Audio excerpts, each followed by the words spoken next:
I'm Dayna Wilson. I'm a seniors real estate specialist. I'm a certified senior housing professional and a certified downsizing coach. I just went through that class, which was sort of like getting a master's. It was pretty intense. And so that's what I do. I work with boomers, zoomers, and savvy seniors on the move with Keller Williams Realty. And I'm the host and the moderator. Okay, people, give me your phones. I'm going to make you put them in the basket like you do in high school. Gotta watch you guys. Okay, so I'm glad you're here. Many people think of retirement or the next season of our life as a time of slowing down. But what if we flipped that idea on its head? What if instead it was the beginning of something new? Something filled with passion, joy, and purpose. That's what today's conversation is all about, living with purpose, having an engaged, retired life. So we're going to explore with these amazing panelists how to create a life that aligns with your values, your interests, and your abilities. We're going to talk about ways to stay connected, keep learning, find new adventures, and discover the joy of giving back. And I know a lot of you are already doing a lot of these things already. Here's the exciting part. Living with purpose looks different for everyone. There's not a right way to do this. For some, it's volunteering and mentoring. For others, it's rediscovering creativity, nurturing relationships, past or present or new, or leaving a legacy of wisdom. Our panelists today bring an incredible experience of heart, passion, and perspective, and I can't wait for you to hear their insights. So let's begin the journey today together. See how we can all embrace this next chapter with more passion, more meaning, and more purpose. So I also have, and I will send this out to you in the email that goes out saying thank you very much for attending. I have created a Finding Your Why worksheet. So you're going to have some homework today. So you can't get off this. You can't come for nothing. There's work to be done. And that'll be fun for you. And there's step-by-step instructions on how to do that. And then a guide to finding your why and how it can be deeply rewarding journey of self-discovery. So here we go. So first of all, we're going to do a simple introduction and just have each one of these folks just share quickly who they are, what they do, and maybe what they used to do. And we'll start with Claire. Oh, good. Go first. So, hi, my name is Claire Roberts. I'm here because I'm a member of Rotary International, and I belong to the Rotary Club of La Marinda Sunrise, which meets here in Lafayette. Professionally, before I retired, I worked in financial services, primarily doing risk and compliance and regulatory type things. And for the last several years of my career, I worked for startup financial companies to try and find other ways to make payments that were safe. Nice, thank you. Lucy. Hello, welcome. Good to see you. I'm Lucy DiBianca. I've lived in Walnut Creek for over 53 years. I've been a teacher my whole life, all the way from the 60s on up. I'm still teaching, actually. I'm tutoring. And I have a lot of passions and a lot of loves. One of them is I love to hike. Yes, yes. With Dave. Judy. Yes. Judy. Hi, my name's Judy Verad, and I started my journey as a teacher, and then I ended up in communities, in senior communities, and I did that for a number of years, and now I'm working with people and horses. I guess I will tell a little bit more about it after. Nice. Jackie. There we go. Yeah, good morning. I'm Jackie Schonard, and I am a retired teacher. Teachers can't quit. I was born and raised on the East Coast, so I'm a California transplant. I lived in Oakland about more than 40 years, and I recently moved to Rossmore. So the last 20 years of my career, I spent training K-12 teachers on how to create classrooms where everybody learns and everybody belongs. So I'm big on civics education. I'm still involved in education, just in different and unpaid ways. Yeah. Can you hear Jackie okay? Could you hear Jackie okay? No. I know. Could you move your microphone a little closer? Okay, move it closer. That'd be Sorry. great. Okay. Awesome. All right, Catherine, you're on. Hi, my name is Catherine Ishizu. I am the executive director for La Miranda Village. Prior to that, after college, I got a chance to travel the world and lead seniors on tours. And after that, I went into the corporate world for a little bit before my kids, and then through when they were growing up, I fell in love with volunteering. And that was how I found La Miranda Village. Nice. And just leave it close to you. Annette, we have a surprise. We had our wires crossed. So this is Annette Baltar, and I'll let her introduce herself. Hi, Annette Balter. I'm the director of the Well Connected program, which is a program of Front Porch Communities and Services.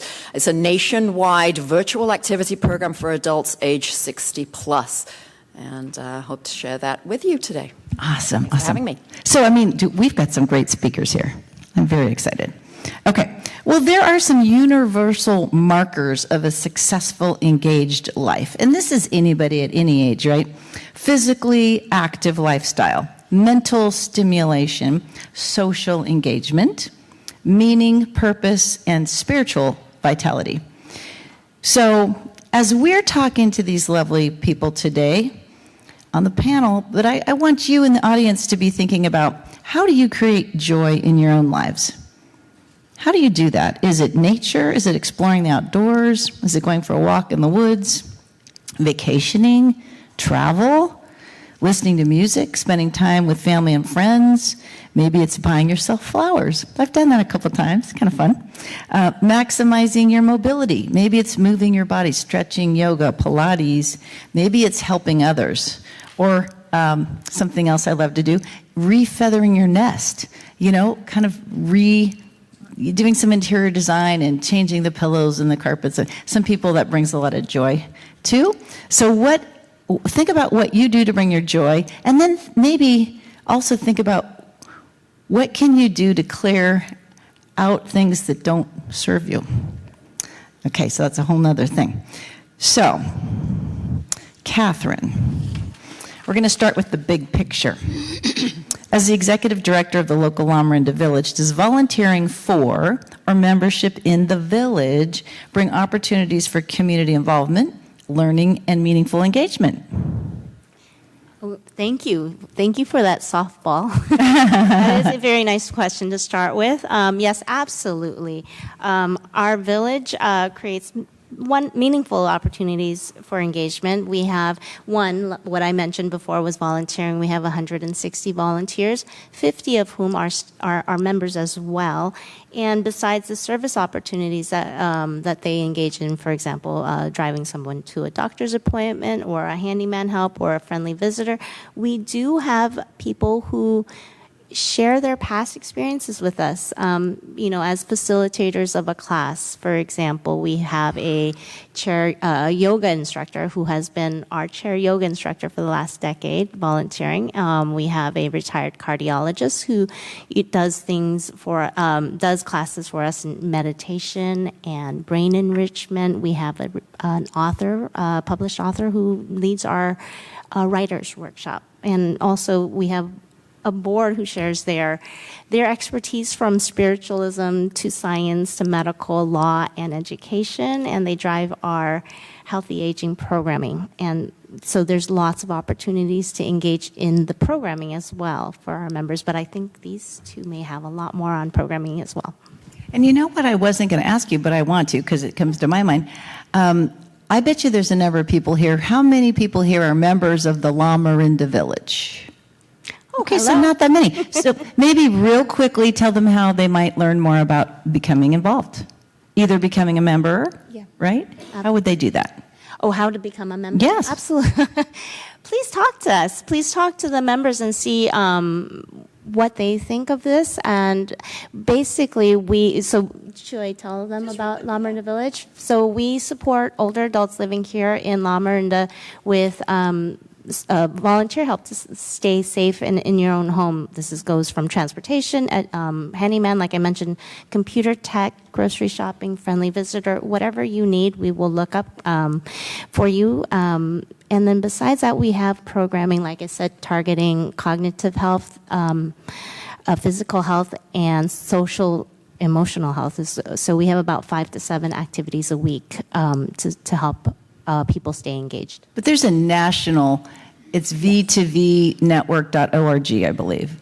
There is a national, well, so actually they're all grassroots. They're all started out in Boston, Beacon Hill. People wanted to, they love their community. They want to stay in their own home. Does this resonate with anybody?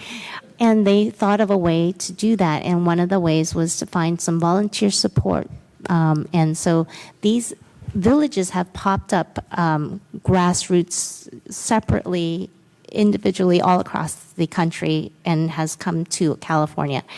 There's only about 300, which is shocking how it's been 20 years. But Lomarinda Village is actually starting a hub office to support neighboring communities to build their own villages. Excellent.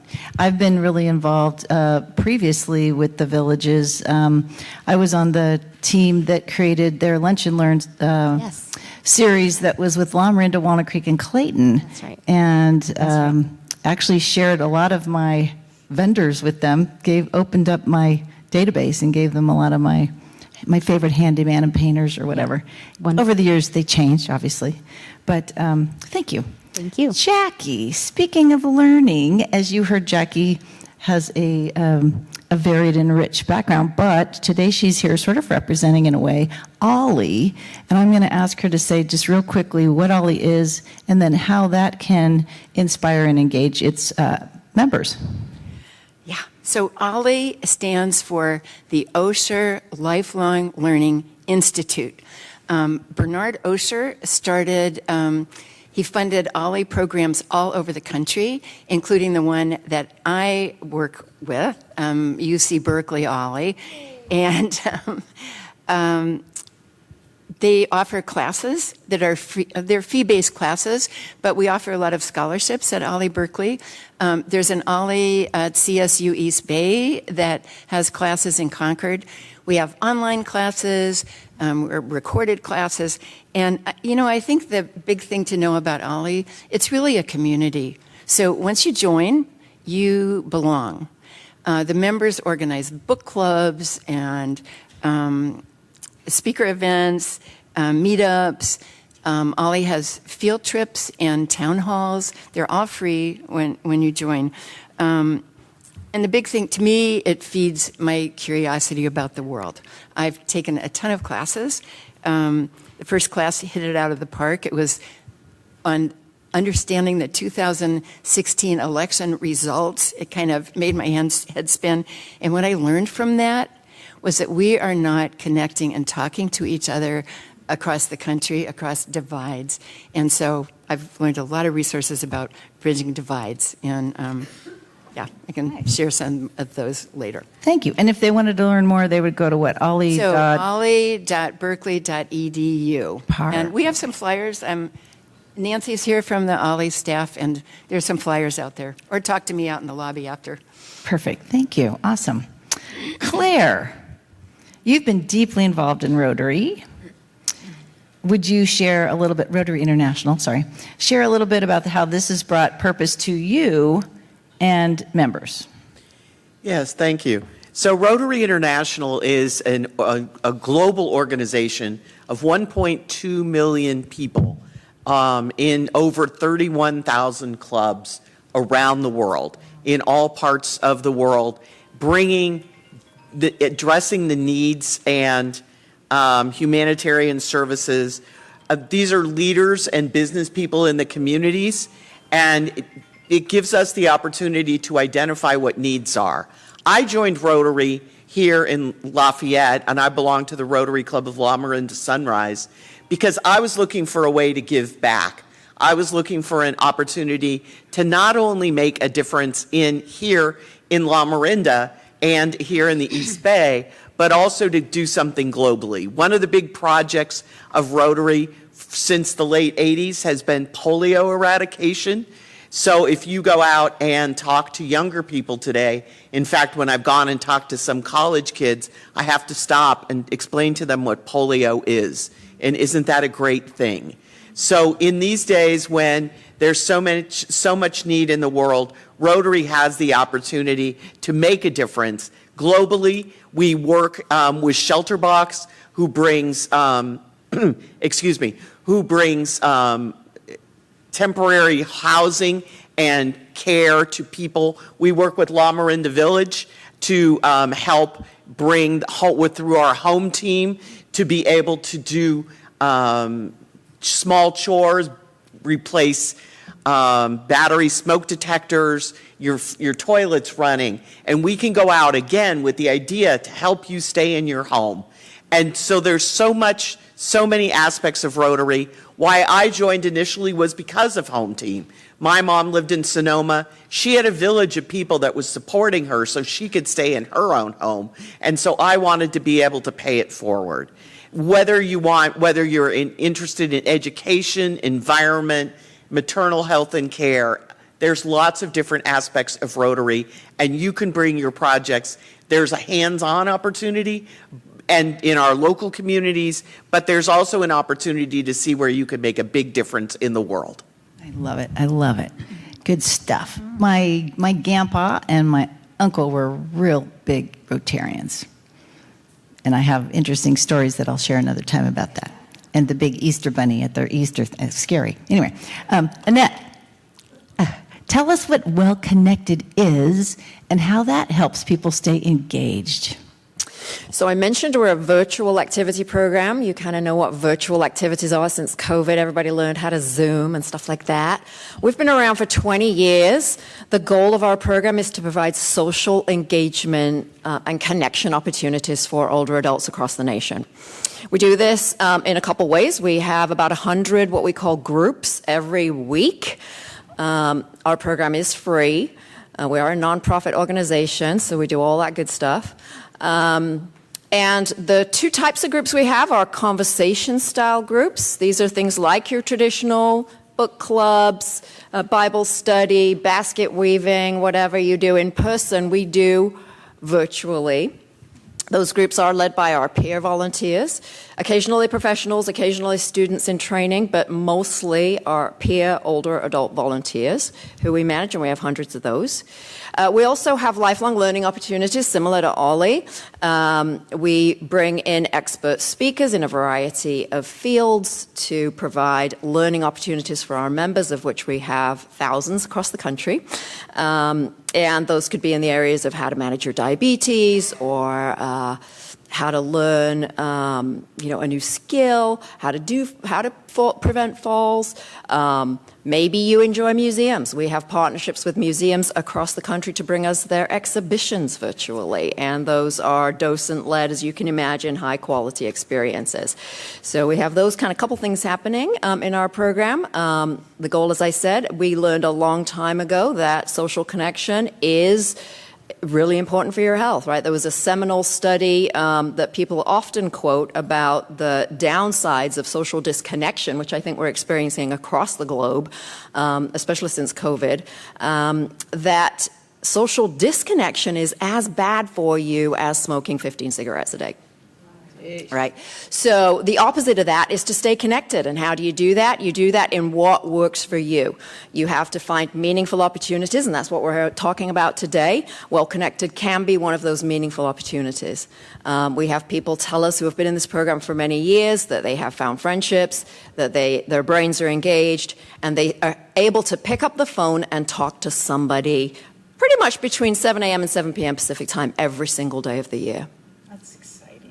That's really exciting, especially for homebound people, especially. Yes. But even like maybe it's just a rainy evening and you're bored and you don't want to watch, as my parents used to call it, the boob tube. You can go on a tour of a museum.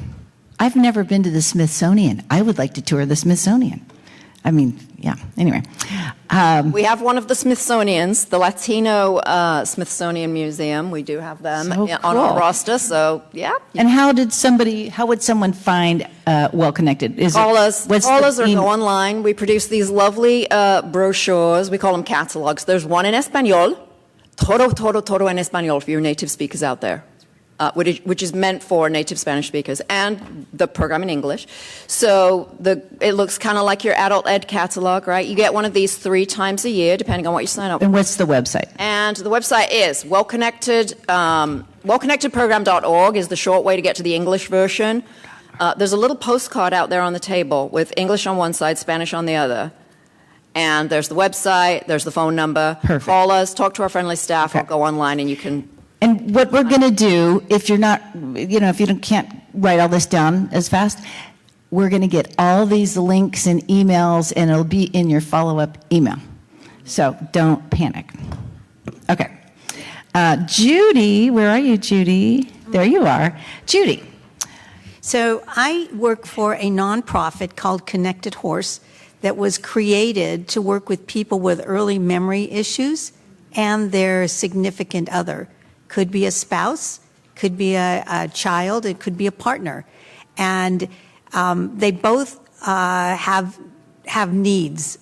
Basically, life changes, society changes, and they separate out, usually the person with memory. Nobody sees them anymore. So we bring these couples to the barn. There's no riding, but what we do is we have exercises on the ground that we do with them. The program was written at Stanford in 2015. Then we ran the program for 2 years up at Davis at their veterinarian school, and it was found to alleviate anxiety and depression in both the caregiver and the person with the memory issues. And I actually have seen improvement on some of the people with memory issues toward the end of a workshop. Our workshops are 3 weeks, 2.5 hours each week. I run the workshops. So with that said, one of the things also is you have to be ambulatory.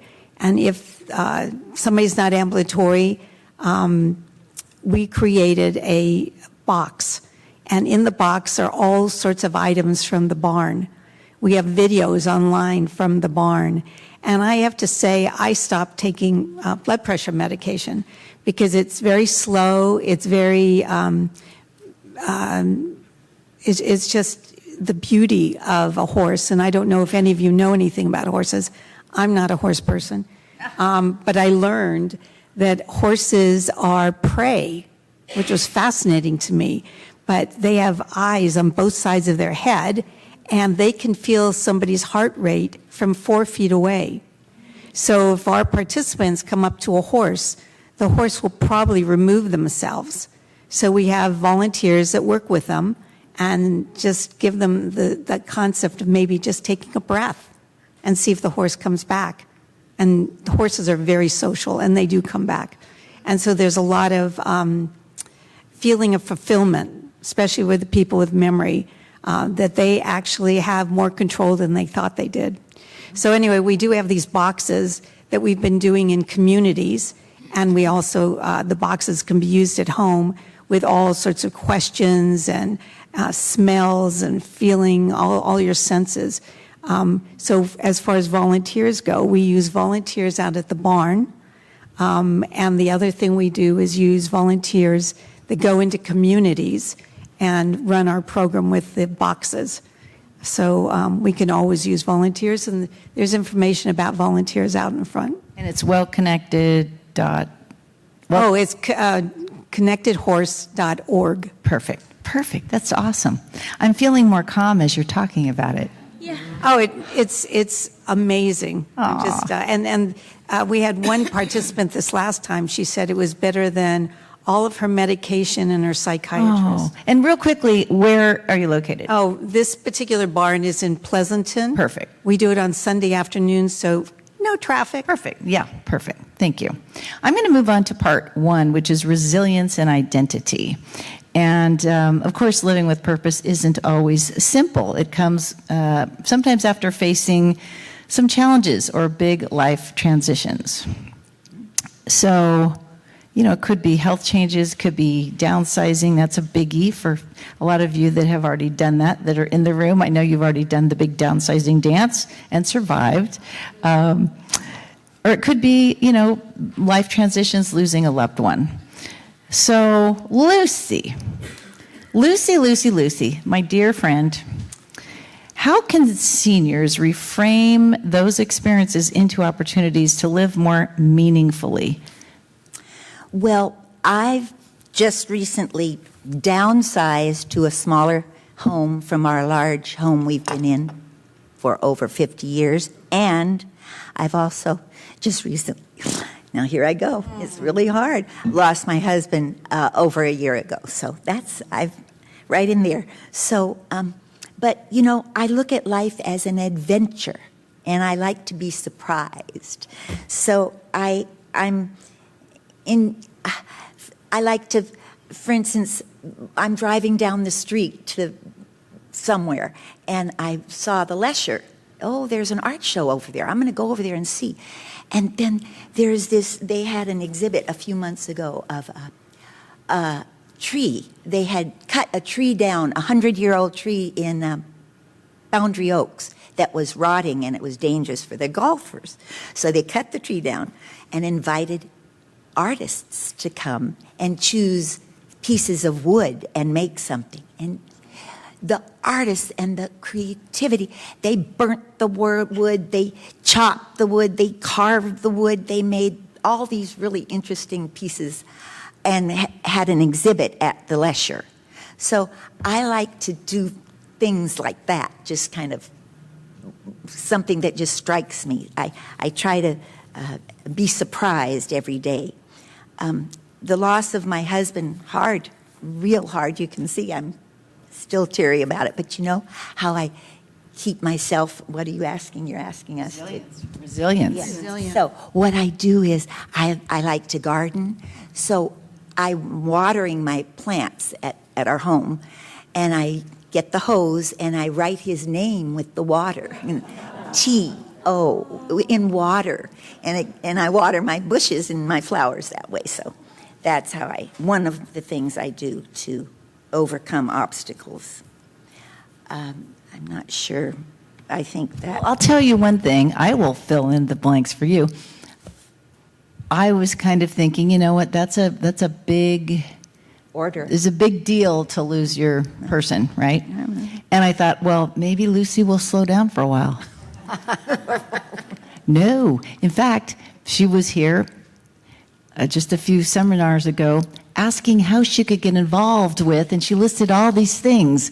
Where can I go to dance? Where can I go for more? It's like, oh my gosh. So that's resilience, staying engaged, looking for surprises, doing this, you kind of turn small things into magic. But you didn't say what your background was. Art and drama. Yeah, theater major. Could you guess that? Did that come through? Awesome. Anything else that you do to live more meaningfully? Well, of course, family, and just making connections is, as other people have mentioned, making connections very important. I guess I'll get into more of it in another section. Yeah. But I mean, you've got sisters and your brother, sister-in-law all over the world, and they have sing-alongs on Zoom. Yeah. I mean, they don't do anything small. Yeah. Thank you. Jackie, we were talking as we were preparing for you today, and who knew she's actually studied resilience? Like, who does that? Well, Jackie has. So tell us about that. Many people's identities are tied to their careers and roles as parents or grandparents. How can seniors navigate that transition from those roles and be resilient, be open to discover new identities, new opportunities? Well, Lucy, you're the poster child for resilience. So I'm excited to share and give just a really quick summary of a huge body of research on resilience. We've known a lot of things, but it hasn't gotten out to the public, I think. So it turns out we can't get resilient all by ourselves in isolation. That doesn't happen. It happens in community with others. That's the nutshell. And I was amazed to find there are 3 simple factors involved in someone becoming resilient, whether it's a child, a senior, anybody. And those three factors are, number one, having a caring relationship in your life. So someone who sees you, who appreciates you, that you can count on. And it could be just one person. And I think we can all think about someone in our lives that made a difference. Maybe it was a parent, a grandparent, a coach, a neighbor, a friend, who made us who we are. And it just takes one person. Some of us have lots. Some of us have just that one, and it counted.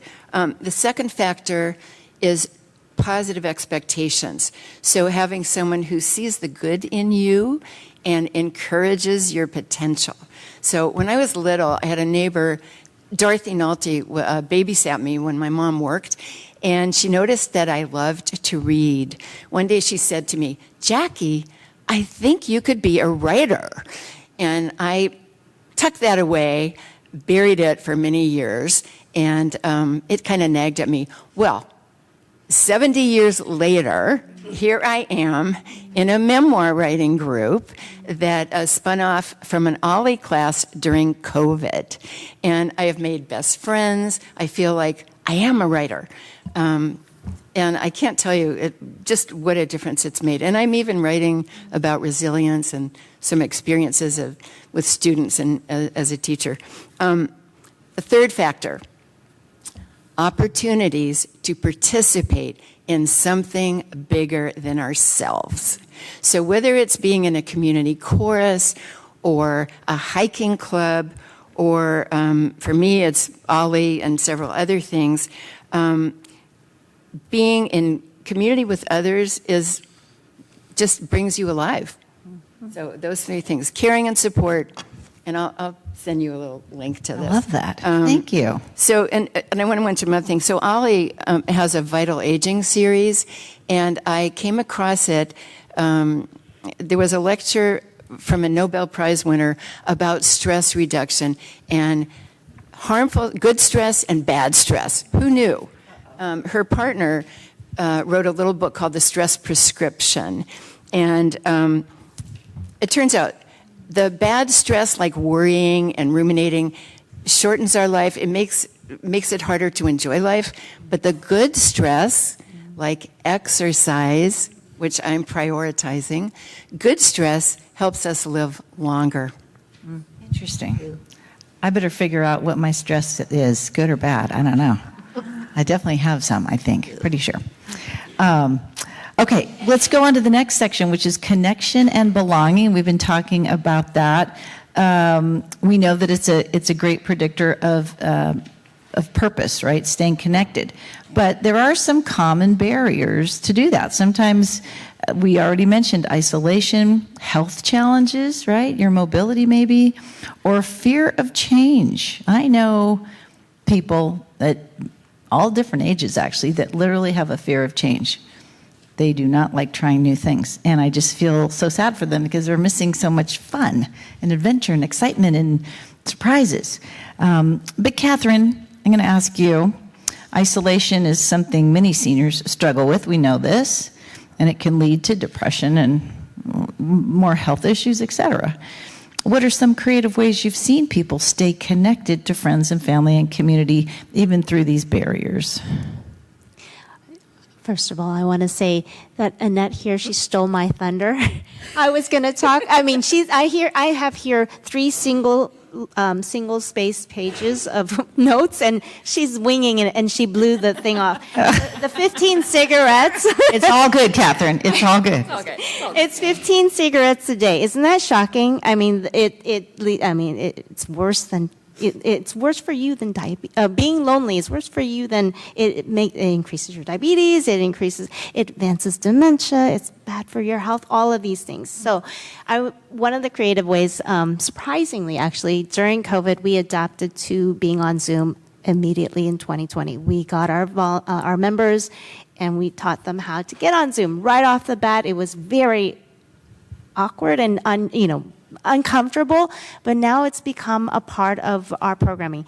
Back then, I do remember, members would be on their phone on the Zoom because, our volunteers would be talking to them, and we'd say, and they didn't understand that they didn't need the phone anymore. It was really cute.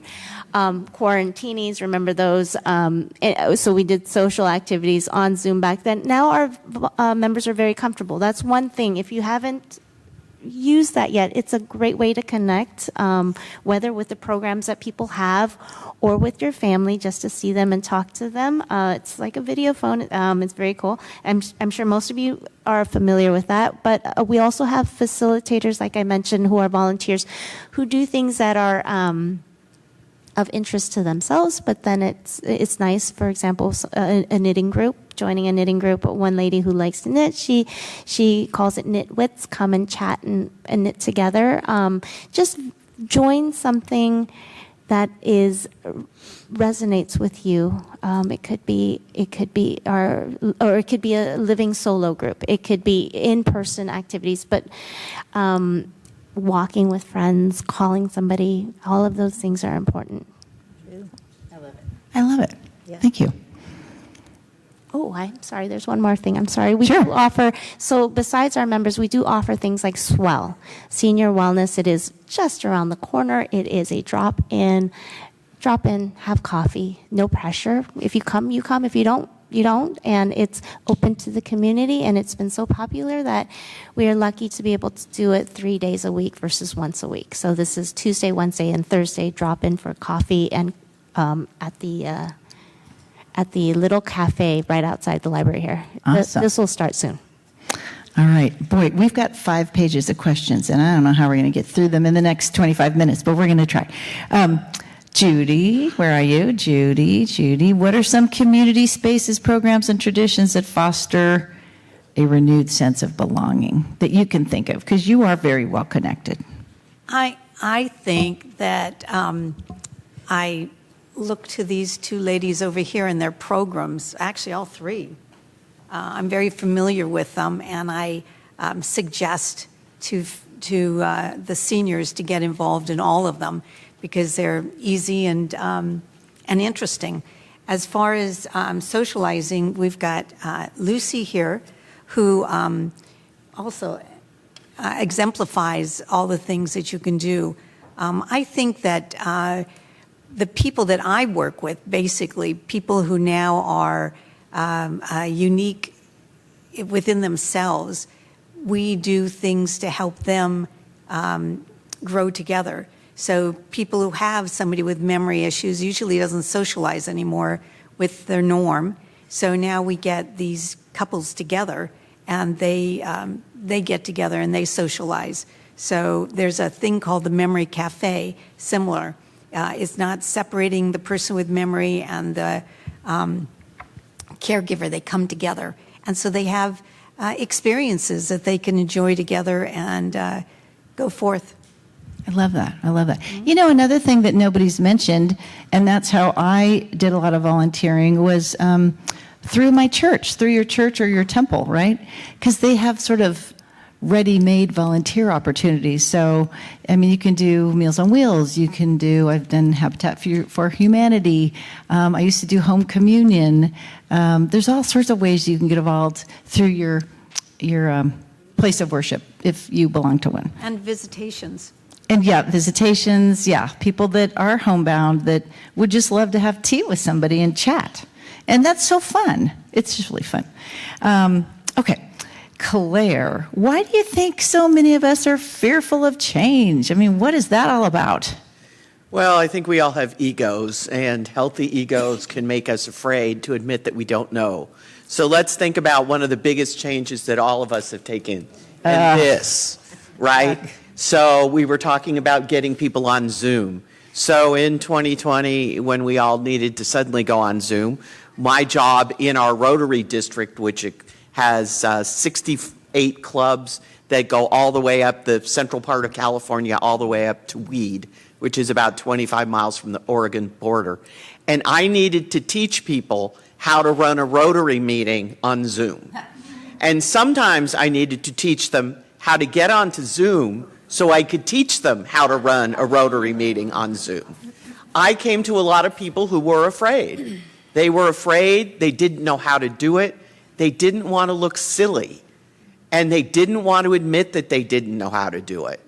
And I think that we can get in our own way sometimes in terms of not keeping up with what's going on. How do we stay connected? I'm fortunate to have 3 grandnephews, and if I need problems with my phone, I can give it to the 8-year-old, and he can show me how to use my phone. But, you know, those kinds of things, we just need to kind of maybe not take ourselves so seriously and be willing to step out of our comfort zone and ask for help. Because there's a lot of people, there's a lot of things I can't do, but I'm going to be much more limited if I'm afraid or embarrassed, or just won't be willing to say, hey, I know that you're better at this than I am, so could you help me with this? And those are the kinds of situations where, and that's a lot of what I do in Rotary these days, is I work behind the scenes to work with all those clubs all over this part of California to help them be in the best position to be able to connect with their members and connect with our partners in other organizations so that we can make a big difference in our community. Because, you know, with what's going on in the world today, that's becoming even more important. Yeah, for sure. I used to always think, because I'm nervous coming up here in front of you guys every month. I still get nervous. But I always think, okay, Dayna, what's the worst thing that could happen? Right? This is not a life or death situation. So, and it's your attitude. It is your attitude about everything in life, really, right? So I like that you said we have egos. We don't want to look stupid. But who cares if we look stupid? Nobody cares, because everybody else is more concerned about themselves anyway. So anyway, okay, Lucy, what obstacles might you have faced in staying engaged? Can't imagine any. Well, you know, I just recently downsized to a smaller place. I'm talking like 2 rooms from a big 2-story. That was hard. I've only moved a few days now. But you know, I'm making new connection in my brain. It's like I have to decide where to put the forks, and then I have to figure out, I had them over there at my other place, and then I have to figure out how to drive. I'm going back and forth between my house and where I've moved, because I'm getting my house ready to sell. So I have to figure out how to drive the street. You know, I don't go that way usually, so I'm trying to overcome those obstacles. I did want to say, I don't mean to keep bringing this up, but I have to tell you, so I have my husband's car, and I'm like, he's embracing me in the car. And he's a Frank Sinatra fan, so I've got serious Frank Sinatra on there, so I listen to that, you know, and it's very moving, and sometimes I cry while I'm driving. But a friend of mine told me, you know, Lucy, it's good to cry. It's actually cathartic. I don't know, I bet there's studies that tell that it's good. Anyway, the other day I was literally sobbing. I cannot remember what he was singing. And I looked over, the man in the car looking at me, you know, I knew he knew something was going on, but it was kind of funny. Anyway, I'm embracing these obstacles is what I'm doing. Well, and you'd mentioned, and I don't know what you're doing about this, but, you know, Lucy and I love to hike, and we hike together. Not enough lately, but we've done the High Sierra camps in Yosemite. We've done all sorts of hikes everywhere. But the knees and the hips start to hurt a little. I got it. What are you doing? Well, I just overcome and just go. Like the knees, I don't know, I had arthroscopic surgery, but it comes and goes, and sometimes I wear a knee brace, but the hip has started. I just went to the doctor, and so he's saying, well, you have a hip spur maybe, so I'm checking that out. It only bothers me when I'm coming down from a long hike. That's the only time. So what I'm going to guess is she's going to overcome this obstacle down the road by getting surgery so she can keep hiking. Yeah. That's what I'm guessing. All right, Jackie, technology, overwhelming. oh my gosh, we've already been talking about the whole Zoom situation. Yeah. But it opens doors to connection, which we've been talking about a lot. Couple quick things. So Okay. there's so many ways to learn these days. So not just in person, but online. And so many resources out there. YouTube videos to how to mend your socks. I mean, there's just everything. Ollie have some classes on how to use your iPhone, on how to understand AI, the pros, the cons. And I also want to mention Akalani's Adult School has wonderful classes on things, again, like traveling with your iPhone, how to secure your passwords. Boy, I learned a lot. I still have a list of ones I need to change. But I think that's important. And then taking the leap, I took an early class years ago on how to create Shutterfly photo books. And the instructor walked us step by step how to do it, and it gave me the motivation to organize all those boxes of photos. I still have a closet full, but now I know how to do it. So I'm not so scared to make some more photo books. Awesome, awesome. Well, we're going to go to learning, growth, and adventure, and I'm just going to go right to Claire, because obviously when I think of Rotary International, I think of international, right? Share some examples of seniors that have been embracing adventure, travel, or unexpected opportunities through Rotary. Well, as I said earlier, Rotary is made up of 1.2 million Rotarians around the world in over 30,000 clubs. And a lot of the opportunities that we have, you can find any kind of a community service project that you're interested in.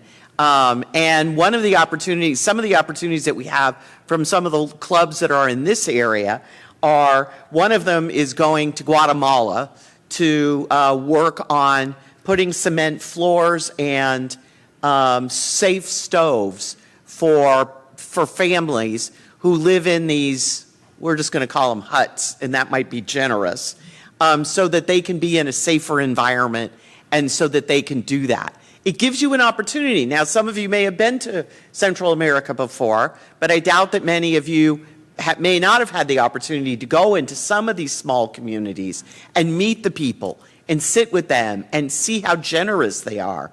It's amazing. These people who have nothing, when Rotarians come in, they want to share what they have because they're so grateful for the opportunities. Also, we partner with the Wheelchair Foundation to collect wheelchairs and other assisted devices, and then we have a mission that's going to Oaxaca next month. But there are other opportunities to go out and distribute these wheelchairs and see the face of somebody that you're giving this wheelchair to. And in Africa, we have several clubs that are working to empower women and finance women-owned businesses, to keep the young women in school. It's very hard to keep these young women in school. Their lifestyle is they have to walk 3 to 5 miles a day to get water every day for their family. And it's the daughters that don't go to school. And so how do we bring different kinds of equipment and different kinds of experiences into those communities? All of those things are opportunities that you can have if you're interested in traveling. And sometimes traveling can be scary. If I'm going to Africa and I don't really know anybody there, but we can give you a group of Rotarians that you can travel with who will and do good and still see parts of the world in ways that you wouldn't have an opportunity to. So we talk in Rotary about doing good in the world, but also bringing change in ourselves and those kind of experiences. Now, we also have local experiences. One of our clubs in this area sponsors the Scripps Spelling Bee for this part of the Bay Area. And, a couple of years ago, the 3 young people that won the Scripps Spelling Bee that our San Ramon club sponsored ended up in the top 10 in the National Scripps Spelling Bee. Well, wow, we're really making a difference there because these kids are getting the opportunity to go and get those public speaking skills that we're all sitting up here going, please don't make me talk to anybody in the world. But these kids are so smart. We also here in Lafayette, we're partnering with the city of Lafayette and other community organizations on a creek restoration project. So there's lots of different ways that you can get involved in community with people either here or globally that can expand your horizons and give you an opportunity to make a difference, as I said, not only in the community and in the world, but in ourselves. Love that. Boy, that sounds exciting. If I didn't work 24/7, I would join Rotary like in a heartbeat. We have things that you can do while you're working that would enable you to get your foot in the door, and then when you retire, then you'll be freer. I can't even get my head around that R word yet, but someday I can see there's a vision. Okay, we're going to talk about service and transformation. One of the richest sources of purpose comes from giving of our time, our talents, and our treasures. And I bet you everyone in this room has been a giving person in one way or another, big or small. And don't you find that you leave that experience, you are a better person for it?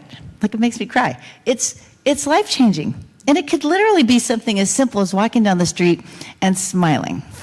And I see people that are walking by and I give them a big smile. I mean, I really, truly mean, I want to smile at them.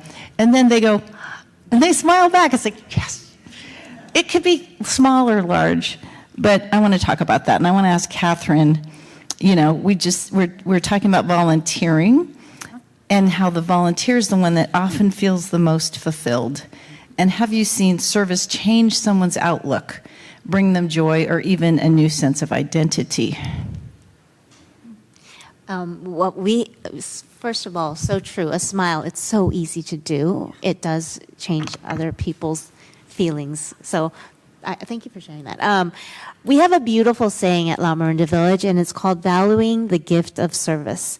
And what's lovely about this is that applies both ways. It really does. I think I'm often hearing from our members, their deep gratitude for the services that we provide. Thank you, Rotary Home Team. They just went by and serviced 14 houses this weekend. So thank you. So we get those kind of calls all the time. What's surprising to me, and I'm so happy to be in the sweet spot, is that our volunteers call us and say, thank you for that opportunity. Oh my gosh, it was a pleasure to meet Mabel. She's incredible. She made my whole day. And so that is the power of connection, volunteering. I have a story about a member who, went to help a senior. Her husband had progressed, has dementia, and he was the one that took care of the house, did everything for her. And so our volunteer went in, made the connection with Mabel, and unfortunately he had to move on to memory care. Mabel was there for her. Recently he passed away. Mabel was there for her. She has no family. Mabel has no family. Our volunteer is now her family. And I asked my volunteer, I asked her, about her extraordinary care of Mabel, and she said that she's not doing it for Mabel. She says she's selfish. She's being selfish because volunteering makes her feel good. And she said that in particular, Mabel fills a hole in her heart. So I think it's just, that connection again is so powerful. Yeah, wow. Filling holes in hearts. I like that. That could be a good tagline. All right, I'm skipping ahead here to Lucy. When seniors volunteer or mentor or teach, they gain as much as the people they serve sometimes. Share an example of a two-way blessing where giving and receiving were equally powerful from your experience. I agree with what has been said. It doesn't take much, just a little something. Talking to a neighbor or just a little something is all you need to do sometime. Well, I belong to Angel Network at our temple, and so I coordinate when somebody dies or somebody's sick. Then I help send food or offer rides or visits. And it's people are so appreciative. So we just have a whole team that helps people when they're having a problem in their life. And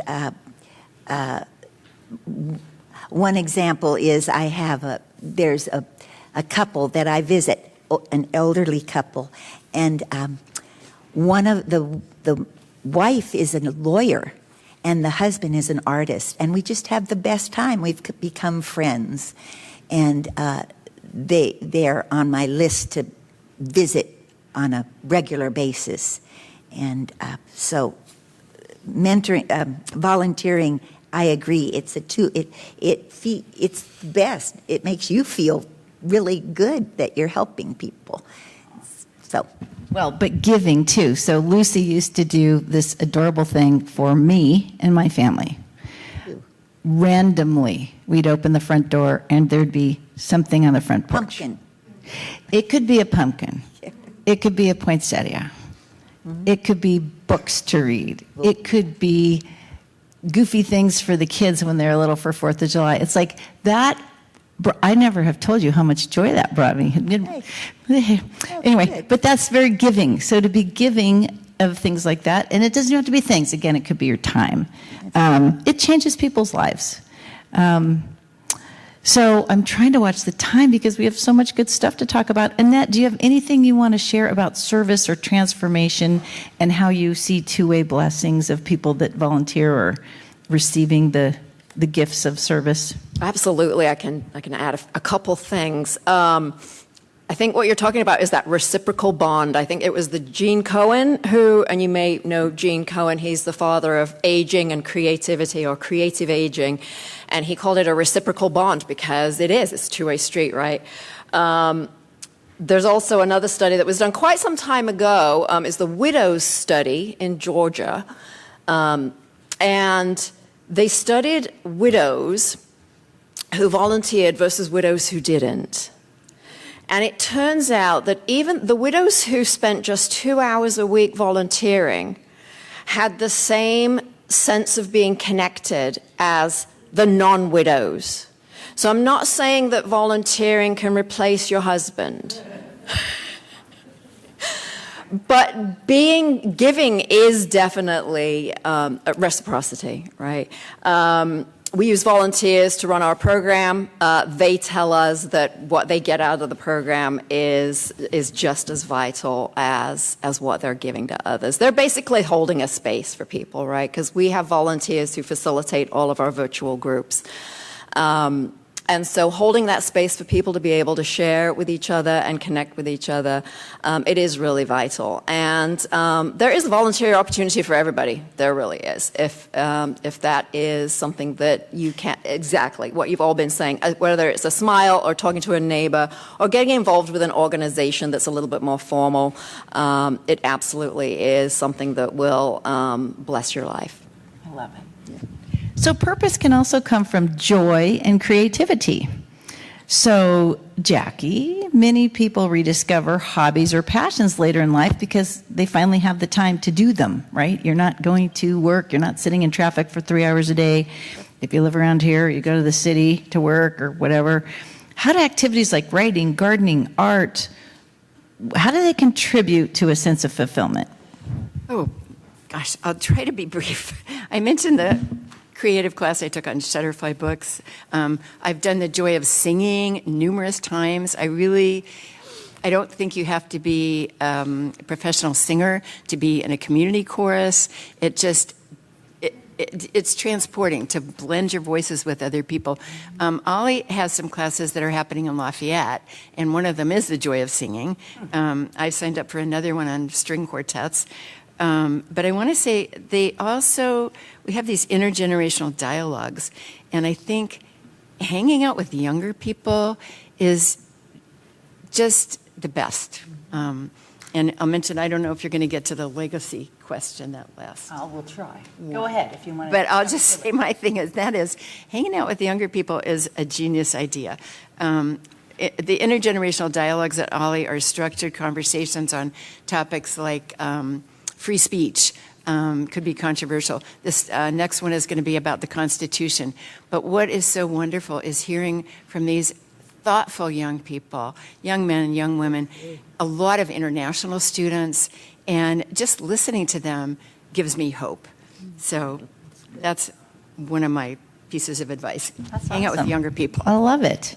Judy, for those living with memory loss, what might purpose look like? I mean, it's going to look quite different, I think, perhaps, but what kinds of activities or connections still help people stay engaged, creative, and valued? Connected Horses, one. Can you think of any others?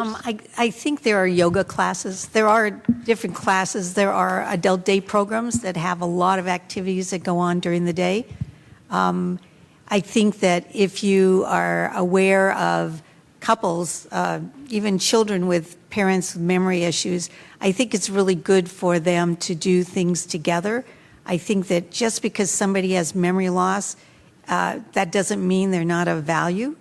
They have a lot. They have a lot still to give, and I think that giving them purpose, even if it was an art project, if it was gardening, out at the barn, we usually take our participants to go get the water for the horses and the sponges or whatever. It gives them purpose, feeling that they're still able to do things that they used to do.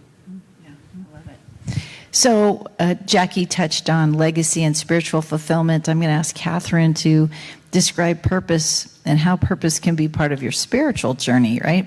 Something that feeds the heart and the soul.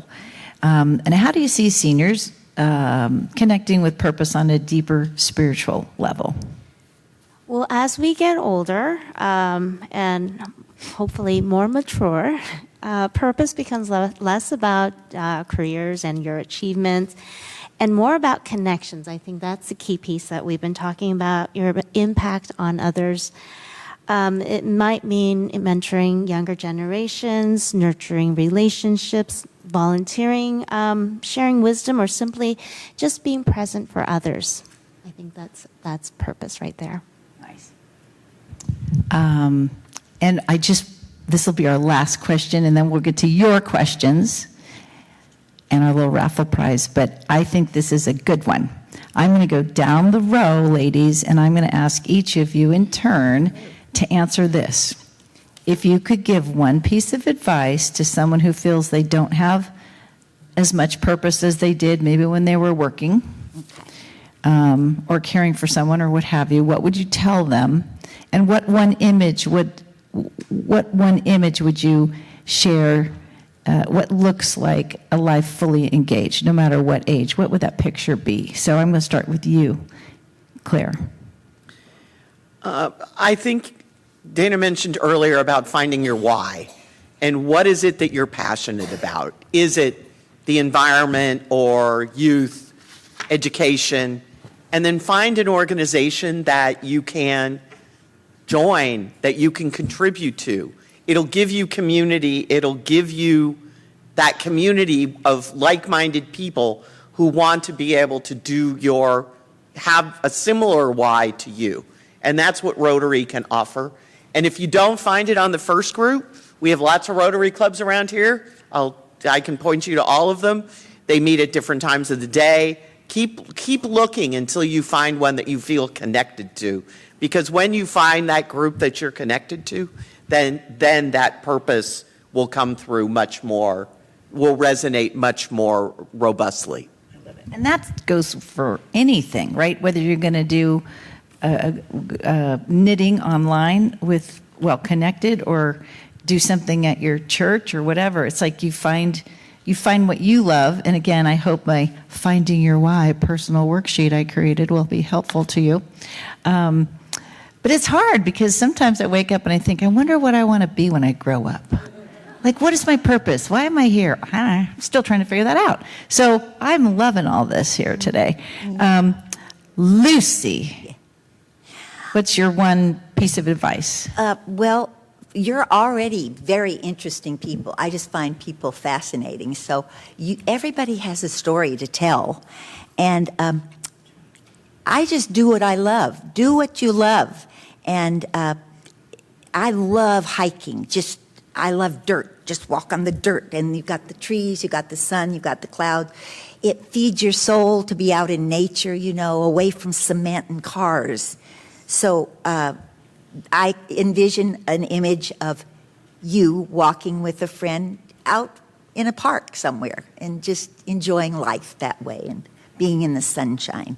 I love that. Do what you love. Yeah, Perfect. Yeah. So Judy. Judy. Advice. I would suggest for people to do a video, especially with people with memory, and to sit down and ask questions about their past, because usually they do remember, and it's always a good legacy to leave for people moving forward to really know who that person was as that person starts, you could say, declining. And one last thing I thought about afterwards is the Hummingbird Project. If you've never heard of it, they actually have people that will come into the home, find what brings passion to somebody, and then they'll work on that with them. It could be art. There was one pilot who was in a wheelchair now, couldn't get out much, so they brought models, and they built models with them, brought in books, had conversations. And as I worked in community, one of the things I found is that we do not ask people who they were. We just take them where they are. And I think, I was working in community, and I'm sitting in this woman's room, and she had all different rocks that were that she had put together. And so I said, "Oh, where is this from?" She says, "I'm an artist."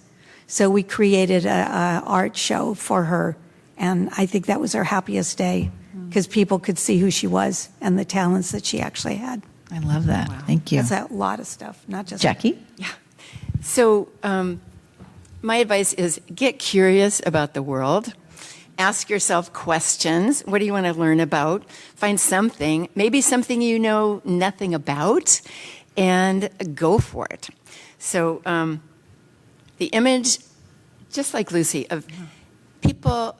maybe two people walking in nature, talking about things they care about. And if they're not mobile, maybe they're sitting on a bench and talking to each other. Because we have so much to learn from each other. I love that. Thank you. That's beautiful. Catherine? I think for me, I think it's fine. You know what? Create a list of what you are grateful for. And if that list is small or short, think how you can make it bigger and longer. That's awesome. Annette? Wow, it's really hard to come last. I would say the power of positivity, be open-minded, learn new things, but also be like Lucy. Touch the dirt. Go outside. We can lose that. Be like Lucy. I love Be like that. Lucy. I love that. I love that. Awesome. Okay. And again, we will give you links. All these ladies will send me their links to all the places that they mentioned today, so you'll get those in your emails. And we'll see you next month. So go have a fabulous day. Be healthy. Be well.